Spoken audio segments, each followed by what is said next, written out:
You know, I told you earlier that I wish that if it fits your macros work. I told you that I wish that cardio was the devil because I want to eat crap and I don't want to do cardio.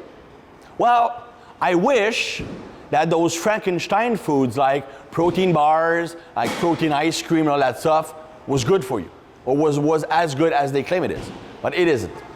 And I'm not saying it's super bad, but people tend to see that as like a healthy alternative to solid meal food. I mean, I'm a big fan of Quest bars, and that I'm not paid.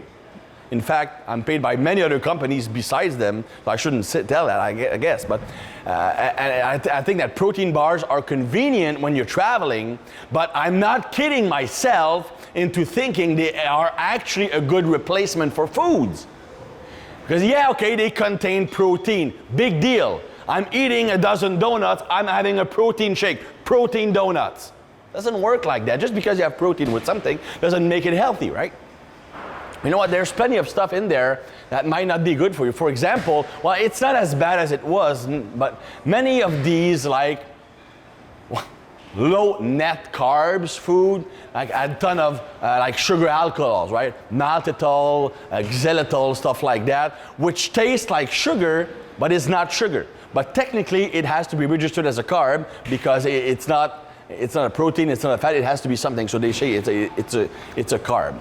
But in reality, even though it doesn't create that same instant response as a carb, which is their big selling point, in reality, it still provides calories. In fact, it has more calories per gram than carbs. And it can still be stored as fat. But more importantly, it will kill your digestive system. I'm talking about sugar alcohols here. Not all protein bars have sugar alcohol in them. Less and less have them. I remember, dude, that was like, at least, well, I was with my ex-girlfriend, so I'm guessing at least 12 to 13 years ago. I was in California. I was actually, and that's the funny thing, because I was meeting T.C. Loma, the editor of T-Nation, so my boss at the time. He's been involved in the bodybuilding circle for a while, like a true legend. So I'm meeting him for the first time. And I arrived from Quebec and I didn't have anything to eat, so I went to the airport and grabbed like 5 protein bars and ate them all. But that's when they had all those sugar alcohols, right? But I met him, I was like, to be honest, like 5 months pregnant. And not only 5 months pregnant, like gassy, like a 5 months pregnant woman.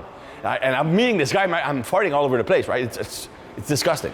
And I'm feeling super bad. I was bloated like that because the sugar alcohol is super hard to digest. And it messes up with the digestive system. Of course now, not all protein bars or protein ice cream have sugar alcohol in it. But the message here is just because it has protein in it doesn't make it healthy. I can make donuts with protein and call them protein donuts. It's still donuts with protein in them. And it's not something you want. Now, some options are better than the other. You have to look at the ingredients. The longer the list of ingredients is, the worse the product is for you. So personally, while I will use some protein bars when I'm traveling, for example, and I don't know if I'm gonna have access to good foods, it is a last resort kind of thing because it will never beat real quality solid food, but I wish it could be as good, but it just isn't. So it's something you need to consider. Just because something is with protein in it doesn't mean it's good for you.